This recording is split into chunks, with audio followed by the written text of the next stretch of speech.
होते हैं। और इन्होंने अंतिम शत्रु बताया, राजनीति कहती है कि जो अपने शत्रु का शत्रु है वो भी अपना मित्र है। राजनीति, तो क्या राजनीति का उदाहरण परशुराम के ऊपर लगेगा? परशुराम राजनीति से परे हैं, तो तुम्हारा ये तर्क हमारे ऊपर लगने वाला नहीं है। बहुत सीधा, बिल्कुल सीधे उत्तर आपको दे रहा है। भाई राजनीति कहती है कि जो शत्रु का शत्रु है वो हमारा मित्र है। हमें राजनीति से क्या लेना देना?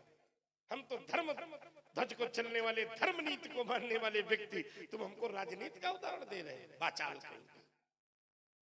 चलिए, तुम्हारी राजनीति कहती है कि शत्रु का शत्रु भी अपना मित्र है, लेकिन यहाँ व्यवहार जगत की नीति चलती है और व्यवहार नीति कहती है कि ना कश्चित कश्चित मित्र, ना कश्चित कश्चित रिपु, व्यवहारेण ही जायन्ते मित्राणि रिपुस्तथा। व्यवहार से ही शत्रु और मित्र बनते हैं। जिसके प्रति हमारा व्यवहार अच्छा है वो हमारा क्या हो गया? जोर से बोलो। और जिससे थोड़ा गड़बड़ी हो गई वो क्या हो गया? शत्रु हो गया। ठीक है ना? अब देखिए, धनुष तोड़ने वाले ने अगर धनुष के प्रति ये व्यवहार न किया होता, ठीक, तो क्या वो मेरा शत्रु होता?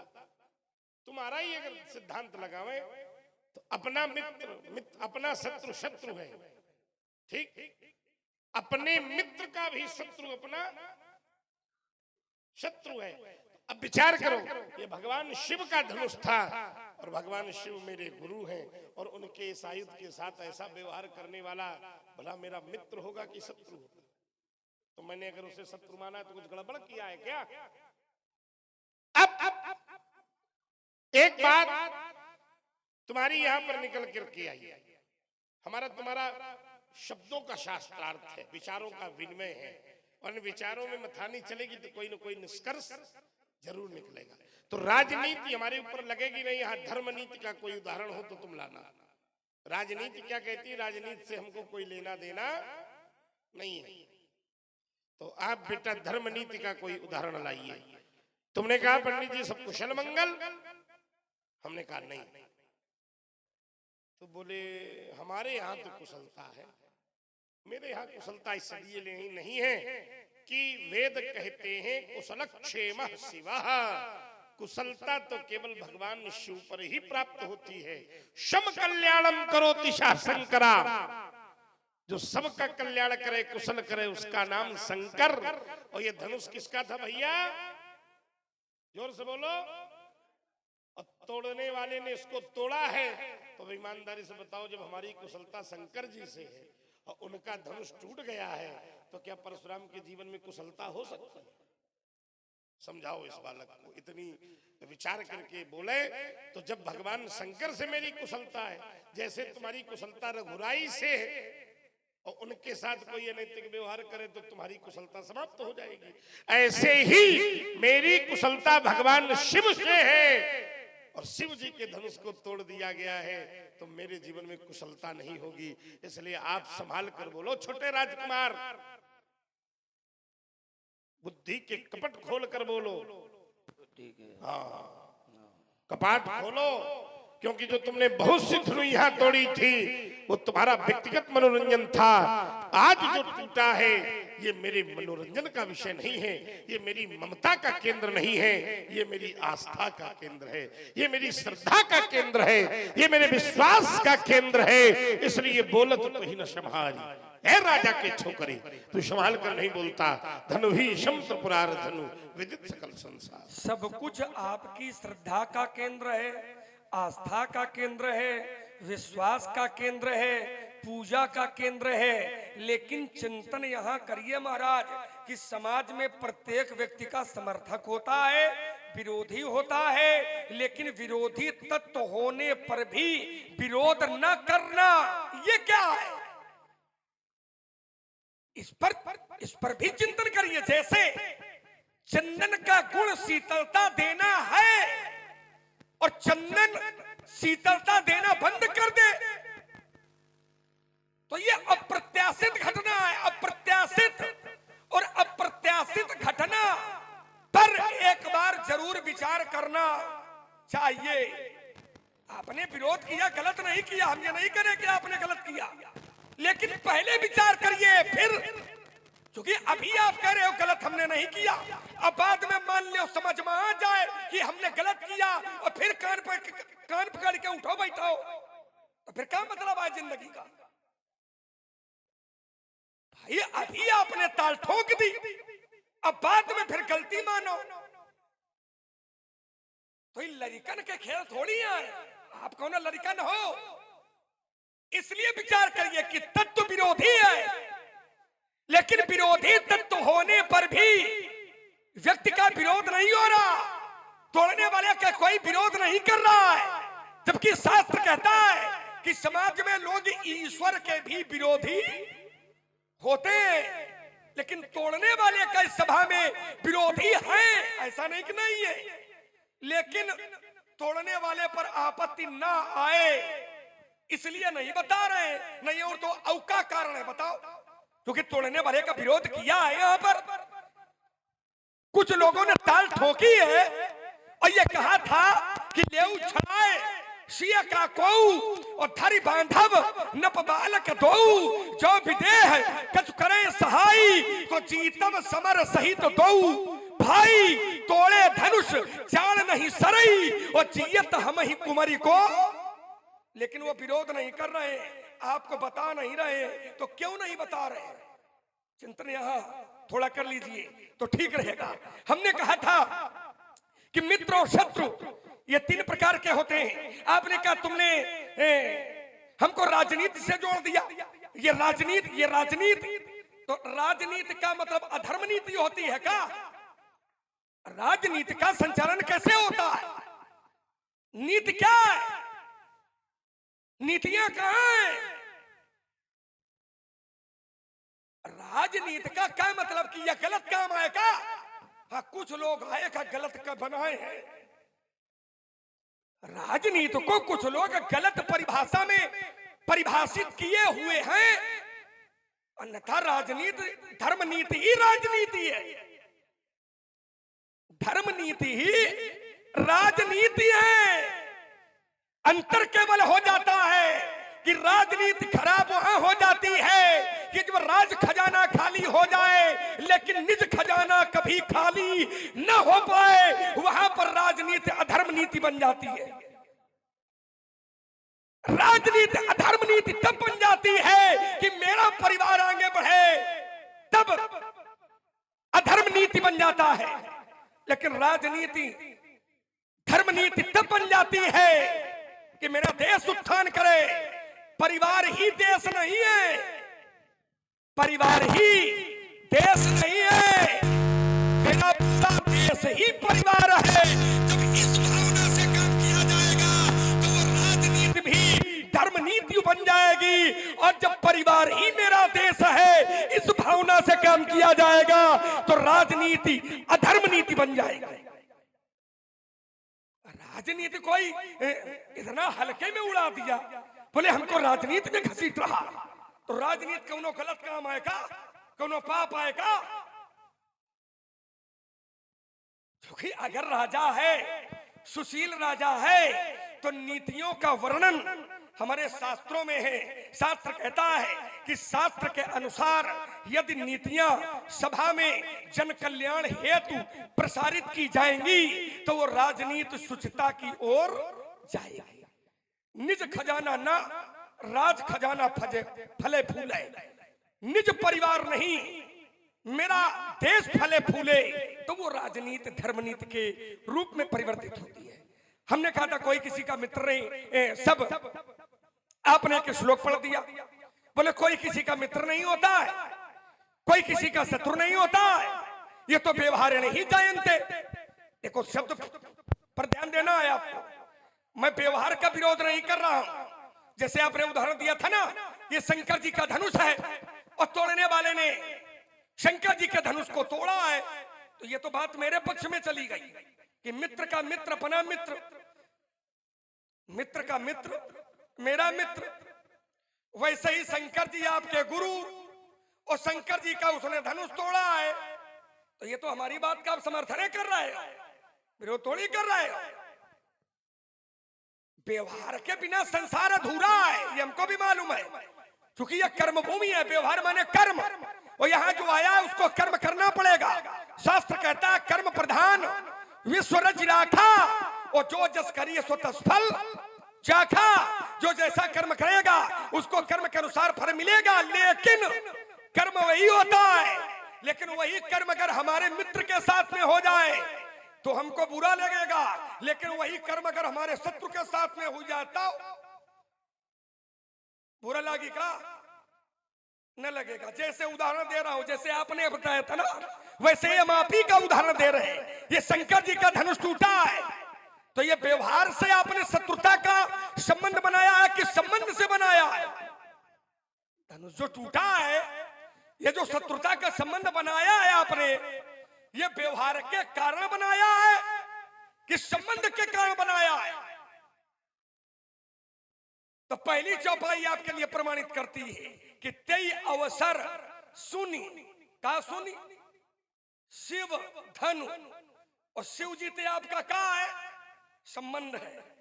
इसलिए सुनी तेई अवसर सुनी शिव धनु भंगा, ओ आयु भृगुकुल कमल पतंगा।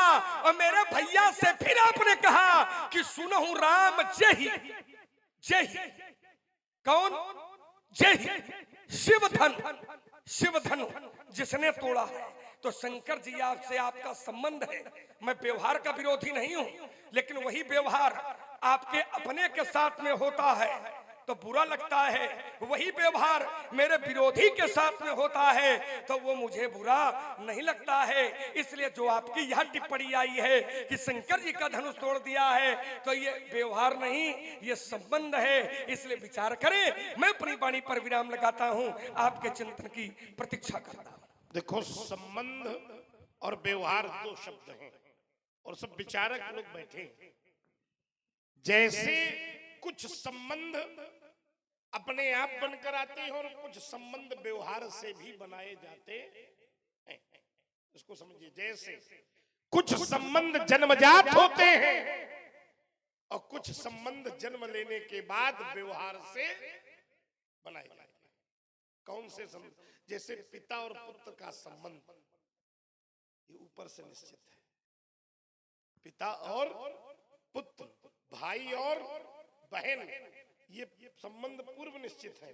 लेकिन पत्नी का बनाना ये व्यवहार से निश्चित है। ये हम लोग, हमारा समझी कौन होगा, ये व्यवहार से निश्चित है। तो संबंध और व्यवहार ये एक दूसरे के पूरक है। इनमें तर्क का कोई विषय चलने का। चलिए, एक बात हमारी बड़ी पहले महत्वपूर्ण आई है, उसको समझ लें। इसने कहा कि समाज में सबके विरोधी होते, धनुष तोड़ने वाले के भी थे, लेकिन आप पूछ रहे हो तो विरोधी भी नहीं बता रहे हैं। इस पर थोड़ा सा विचार कर लो। किया मैंने विचार। जो विरोधी थे धनुष तोड़ने वाले के, थोड़ी देर पहले वो कह रहे थे लेब छुड़ाए सी कह को और धर बांधो नृप बालक। लेकिन जैसे ही मेरा आगमन हुआ तो शास्त्र में प्रमाण आया, देखत भृगुपत वेश कराला और उठे सकल भय विकल हुआला। एक जगह तो आया कि बाज झपट जनु लवा। अच्छा, ईमानदारी से बताओ, खूब विरोधी हैं, पर जब वो हिनकर ला कि हमारे काल सामने ठाड़ है, तो अपने काल के सामने कौन खड़ा होकर के बताएगा कि आपका विरोधी है खड़ा है? खुदा पंजान बना बचाए बैठे। पहला तर्क। दूसरा तर्क, मैं बीच में रुका नहीं। मैं रुका कहा? सो बिलगाऊ बिहाई समाजा और नहीं न तुम्हारे जई है। मैंने कहा कि वो व्यक्ति अलग आ जाए जिसने धनुष तोड़ा है। तो विरोधी खूब मन कीन्हन कि लाओ हम ठाड़ हुई के बता दे। तो एक दूसरे से कहा, हे तुम खड़े हो जाओ, बता दो कि फलाने सिंह ने धनुष तोड़ा है। दूसरा कहा चुप बैठ रहा हो। कहा था सो बिलगाऊ, जो तुम बताओगे ठाड़ भय समझ गए कि हम यहाँ धनुष तोड़ा है, तो फरसे न धर दे तो काम खत्म। क्यों भाई? एक ये भी भाव हो सकता है, जब सामने काल खड़ा है, बाजू झपट जनु लवा, तो बताओ बाज के सामने क्या पक्षी आ सकता है? तो फिर ये मेरे सामने कैसे खड़े हो सकते हैं? इस कारण नहीं बता रहे, कोई उसके प्रभाव के कारण नहीं बता रहे कि वो बहुत बड़ा प्रभावशाली है, इसलिए नहीं, ये मेरे सामने खड़े होने से भयभीत हैं, इसलिए नहीं बता रहे। ठीक, मेरे पूछने के बाद नहीं बता रहे। दो कारण हो सकते हैं, एक भाव का, एक अब बात हमारी आपकी नीति की है, ध्यान से सुनो। तो नीति राजा को अपनानी चाहिए कि संत को अपनानी चाहिए? जोर से बोलो, तुम्हें गंगा की सौगंध है, बिल्कुल ईमानदारी से उत्तर करो। तो परशुराम राजा है कि संत है? तो क्या नीति मेरे जीवन में प्रभाव करेगी? सीधे सीधे उत्तर हो रहा है। और नीति है कौन? चार प्रकार की नीतियों का वर्णन है शास्त्र में। साम, दाम, भैया बेटे थोड़ा आनंद लो इधर हमारी तरफ, कोई तो पूरे दिन आनंद ले आएंगे, आनंद लो। साम, दाम, अरुदंड विभेदा, ये चारों प्रकार की नीति एक राजा को आवश्यक होती है। संत के जीवन में नीति नहीं, संत के जीवन में धर्म, संत के जीवन में वेदों का आश्रय होता है, और राजा के जीवन में शास्त्रों का आश्रय होता है। वेद धर्म सम्मत हैं और शास्त्र नीति सम्मत है। तो अब बताओ जरा, परशुराम को क्या नीति की आवश्यकता है? क्या मेरे जीवन में नीति चलेगी? साम, दाम, अरुदंड विभेदा, ये चार प्रकार की नीति किसी संत ने अपनाई हो तो तुम हमको बताना, हम अपनाएंगे। और अगर नहीं अपनाई तो बेटा ये भी तुम बात समझ लो कि धनुष तोड़ने वाले के विषय में वो कैसे, तुम यहीं न बैठाओ, हम देखे तुम्हारे, तुम परेशान हो, तुम चौंकाओ ना, बोले रहो तुम। तो विचार बीच में हम कहा तुम बोलना शुरू हो जाते हो, इसलिए चौंक जाते हो। मतलब हमारे बोलने से चौंक ही रहे? अरे बिल्कुल, बीच में तुम टोक दो तो कहा तुम्हारा भरोसा। तो ठीक है, विचार करिए। इसलिए छोटे राजकुमार विस्तार ना हो, थोड़ी थोड़ी बातों में आदान प्रदान हो। हमें लगता है आप बोलो तो हमको चौंकना चाहिए, ये सही है, क्योंकि हम लड़का ने, और लड़का चौंक जाते हैं तो माथारी कहते लऊ की लड़का चौंक ही रहा है। इतने छोटे नहीं आओ कि मातारी का है कि चौंका हो। सुनो तो, आप अपनी आयु का अनुमान लगा लो, मेरी आयु देख लो तो हम उतने हैं छोटे हैं। अपनी आयु देखो, फिर हमारी आयु देखो, और उसका एक पैमाना लगा लो तो वहीं पाओगे जहां हम हैं। पहली बात। दूसरा बिंदु आइए, आपने राजनीति, धर्म नीति, धर्म माने वेद, नीति माने शास्त्र। तो मेरे कहने का अर्थ ये है कि अगर मैं राजनीति कर रहा हूं तो क्या ये गलत है क्या? और इसीलिए मैंने कहा था, तो आपने भी कहा नहीं गलत नहीं है, आपने भी कहा ये गलत नहीं है, क्योंकि नीति माने शास्त्र। अगर शास्त्र सम्मत कोई बात है, अगर शास्त्र सम्मत हम कोई उपदेश कर रहे हैं, अगर शास्त्र सम्मत हम कोई बात कर रहे हैं तो वो गलत है या सही है भैया? और आपने ही स्वीकार किया है कि शास्त्र सम्मत है, और जब शास्त्र सम्मत है तो उसको आपको स्वीकार करना चाहिए कि विरोध करना चाहिए। अब आप कहते हो शास्त्र वेद, वेद है धर्म नीति और शास्त्र है राजनीति। तो अगर धर्म या शास्त्र नीति भी धर्म नीति है, ये हमने पहले कहा था, अब मैं फिर कह रहा हूं कि राजनीति ही धर्म नीति है। आप कहते हैं कोई संत करता हो तो बताओ। अब बहुत राजा है जो संत है और राजनीति करते हैं। अब बहुत दूरी छोड़ो, जहां ठाड़ हो, जो उन्हें प्रदेश में ठाड़ हो, यही का जो राजा है वह संत है। जहां खड़े हो, चाहे आज की स्थिति में देख ले तो, अगर त्रेता की स्थिति में देख लो तो, आज की स्थिति में देखोगे तब हूं योगी राज, और त्रेता की स्थिति में देखोगे तब हूं योगी राज। क्या है अधर्म नीति है क्या ये अधर्म नीति है क्या? अधर्म नीति नहीं है स्वामी जी,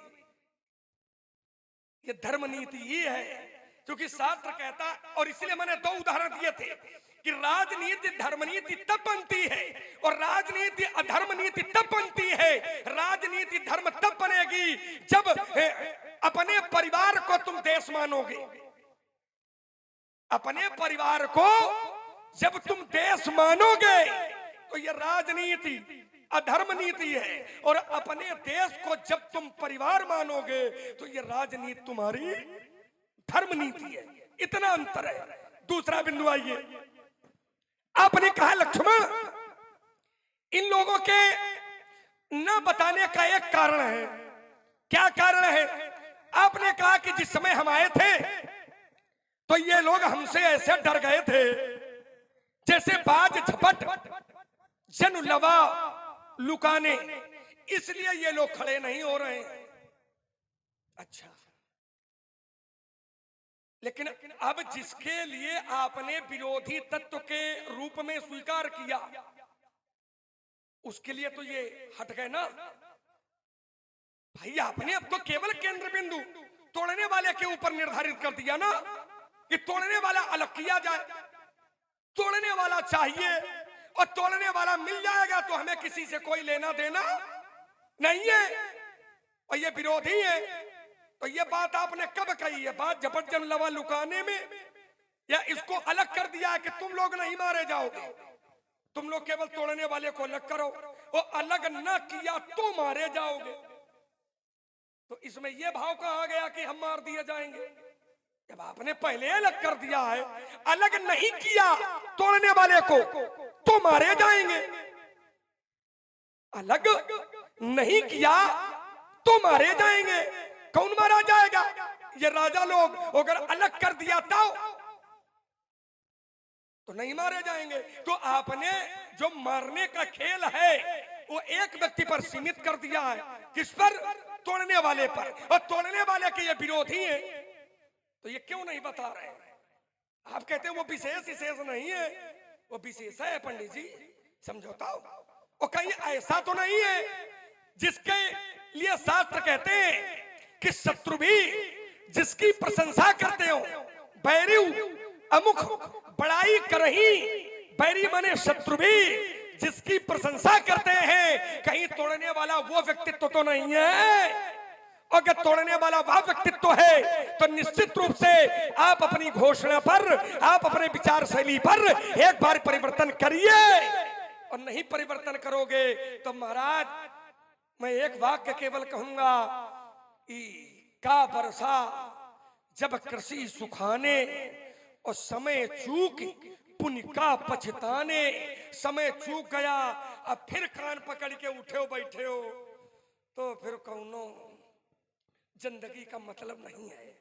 तो इसलिए विचार कर लीजिए, अपनी घोषणा पर परिवर्तन कर लीजिए। देखिए, तुमने एक बड़े अच्छा तर्क प्रस्तुत किया कि राजा जनक भी तो संत हैं। राजा जनक संत हैं। हमने सुना है कि राजा जनक योगी हैं, और योगी और संत में अंतर होता है। योग मार्ग अलग है। यम नियम आसन प्राणायाम प्रत्याहार धारणा ध्यान और समाधि, जिन्होंने 8 अंग सिद्ध किए हैं वो योगी है। अच्छा चलो, अगर हम राजा जनक को संत भी मान लें, हाँ यहाँ की प्रजा संत है। पुर नर नारी सुभग सुचि संता, और धर्मशील ज्ञानी गुणवंता। इस संत सभा का राजा है योगी, योग मार्ग। अच्छा चलो, हम तुम्हारी बात मान ली भी। हम चाहेंगे कि व्यास जी थोड़ी देर के लिए आए, क्योंकि यज्ञ का कार्यक्रम है तो थोड़ा रस बने और समयोचित सारे रसों की निष्पत्ति हो। क्योंकि प्रारंभ से ही वेद मंत्र होते होंगे सुबह से, तो सारे रसों की निष्पत्ति। हाँ, तो चलिए, तो इसीलिए हम लोग इतने प्रारंभ से 2 बजे से सारी प्रस्तुतियां की गई कि समय से सब कुछ संपादित हो। तो राजकुमार विचार करिए, राजा जनक जो हैं, तुम कहते हो संत हैं, तो राजा जनक ने इन 4 नीतियों में किसी नीति को अपनाया है क्या? कौन सी नीतियां हैं? बोले साम दाम अरुदंड विभेदा। मुझे लगता है कि राजा ने अपने जीवन में कभी नीतियों को अच्छा तुम बार बार एक शब्द पर बड़ा जोर दे रहे हो कि अभी जांच ले हो, नहीं बाद में कान पकड़ के उठे बैठे के न पड़े। बेटे संसार में स्वीकारोक्ति कब होती है? तो शास्त्र का एक नियम कहता है कि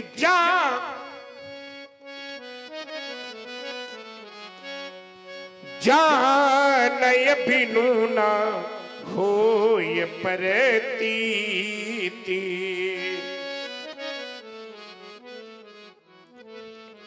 थोड़ा नीचे है क्या? थोड़ा सा बढ़ाओ।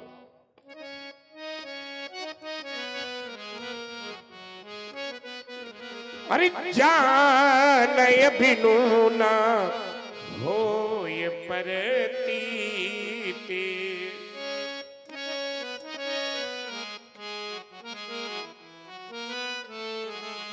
और बिनु प्रतीति हो ये नहीं प्रीति। अप्रीत बिना नहीं भक्ति दृढ़ाई। और जिम खगेश जल के चिकनाई। तो जब तक जाना नहीं जाएगा तब तक उसको माना नहीं जाएगा, और जब जान लिया जाएगा माना जाएगा तभी उसकी स्वीकारोक्ति है। तो जब तक बेटे मैं जानूंगा नहीं तब तक उसको देखो ये नियम आपने संसार वाला नियम तोड़ने वाले पर लगा दिया। ये संसार का नियम है कि संसार को पहले जानो और फिर संसार का मानो, लेकिन तोड़ने वाला विशेष है? जैसे ईश्वर विशेष है। अब ये नहीं कह रहे कि तोड़ने वाला ईश्वर है, लेकिन समझिए जैसे मैं उदाहरण दे रहा हूं, उदाहरण जैसे भगवान विशेष है तो भगवान को पहले जानो फिर मानो ना। संसार को पहले जानो और फिर मानो, लेकिन भगवान का पहले मानो और बाद में जानो। भगवान के लिए नियम थोड़े उल्टे हैं और संसार के नियम अलग है। ये चौपाई आपकी ठीक है कि जाने बिनु न होय प्रतीति। बिन प्रतीति होय नहीं प्रीति। ये सांसारिक नियम है। संसार को पहले जानो और फिर उसको मानो, लेकिन भगवान के लिए नियम उल्टा है। भगवान का पहले मानो, क्योंकि अगर तुम भगवान को जानने के चक्कर में पड़ोगे तो भगवान को तो कोई नहीं जान पाओ। बड़े बड़े तपस्वी, बड़े बड़े महारथी, अरे महारथी तो छोड़ो, हजार कहते हैं कि जग पे खन तुम देखनिहार। जग पे खन तुम देखनिहार। अपिधि हरि शंभु नचावनी हारे। अतेहु न जानत। अगर जानने के चक्कर में पड़ोगे तो तुम भगवान को कभी ना जान पाओगे। भगवान का मान ही लियो, और जब भगवान को मान लियोगे तो एक न एक दिन तो भगवान को जान लियोगे। तुमने कहा कि भगवान को कोई नहीं जान पाया। अरे ऐसा नहीं, अगर जानकारी उसकी नहीं हो पाई तो फिर एक भक्त कह रहा था, आइए मैं आपको एक मर्यादा भी बनी रहे और एक उदाहरण भी आ जाए। अगर देव न जाने मर्म तुम्हारा, तो फिर एक भक्त कह रहा था कि मांगी नाव नके बटयाना। और कहाई तुम्हार, आगे वाली जरा बताओ। मरम मैं जाना। उसने जाना। अगर उसके मर्म की जानकारी नहीं है तो फिर वो कैसे जान गया? तो वो जाना तो कैसे जाना? कैसे जाना? पहले जाना है कि पहले माना है? पहले माना है, पहले जाना है। सुनो तो, पहले माना है। कैसे? कि ये वही है। पहले ये जाना है कि ये वही है कि जिनके चरणों की रज से गौतम पत्नी अहल्या का उद्धार हो गया है। वही अगर मेरी नाव में बैठेंगे तो वो उसने पहले जाना है। अब बाद में कह रहा है कि कहा वो तुम्हार मरम में क्यों क्यों क्यों ये एक उत्तर पहले जाना है कि पहले माना है? एक चौपाई ले लियो सीधे, क्योंकि वो जाना जाना कब जाना कब जाना कब जबकि उसने माना। क्योंकि जो मानता है भगवान उसी को जनाते हैं। भगवान को तुम मानोगे तो भगवान तुमको जनाएंगे। कैसे? क्योंकि भगवान के जनाए को दूसरा जानू नहीं पावत है। गजब हो। शास्त्र कहता है क्या? कि सोई जान ही जही देव जनाई, वही जानता है जिसको ईश्वर जनाता है। और जब जान जाता है तो जानत तुम्हें होए। आप लोग इसके चक्कर में न पड़ो। देखो भाई रुक जाओ, केवट पहले जाना है तभी वो मान रहा है। अबे तक ताली बजवा रहा है। रुको तो पहले आओ जरा समझो इसको। केवट पहले जाना है फिर माना है। क्यों भाई? अगर वो न जानता क्या कि इनके पांव से तरी है और हमार नाव भी मेहरिया न बन जाए, क्यों भाई ईमानदारी से बताओ। तो पहले जाना है तब। अब रुकिए जरा, कैसे जाना है मैं बता रहा हूं। बोले सो जानब सत्संग प्रभाव और लोग कभु वेद नयान उपाऊ। इसको जानने का सत्संग से अच्छा कोई माध्यम नहीं है। देखो महाराज, हाँ हुई तो कौन प्रवचन आया करवाओ रहे न केवट जी।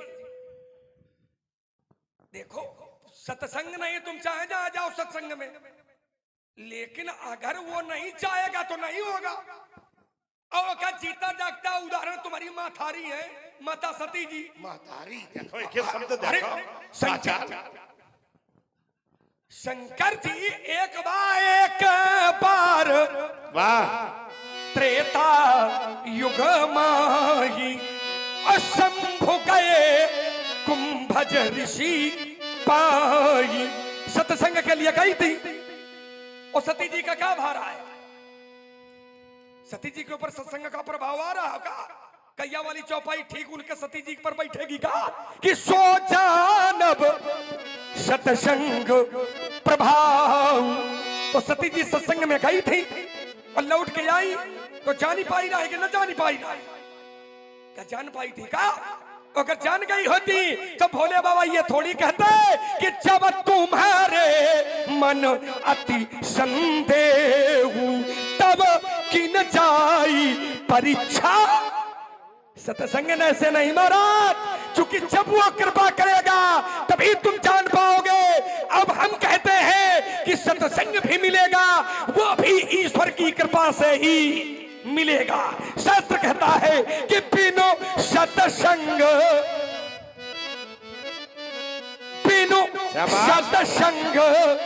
विवेक न होई। अब वो सत्संग कैसे मिलेगा? तो शास्त्र फिर कहता है कि ये राम कृपा बिनु सुलभ न सोई। देखो हमारी मातारी की चर्चा तुमने की है तो उसका उत्तर ले लो। हमारी मैया हमने तुम्हारी हमारी सुनो पहले।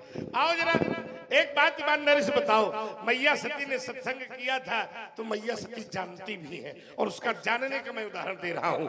ब्रह्म जो व्यापक बीरज अज। अच्छा ये जानकारी है क्या है? ब्रह्म है जो व्यापक, जो ब्रह्म की अवधारणा प्रस्तुत करता, क्या जानकारी नहीं है? ब्रह्म है जो व्यापक बीरज अज अकलयनी है अभेद और सो की देह धर होई नर जाहि न जानत वे। हाँ स्वीकारोक्ति नहीं है लेकिन जानकारी है। स्वीकारोक्ति नहीं है, विषय को ध्यान से समझिए, लेकिन जानकारी है उनको। क्योंकि ब्रह्म जो व्यापक बीरज, बीरज माने विरज माने रज माने माया, विरज माने माया रहित। ब्रह्म जो व्यापक बीरज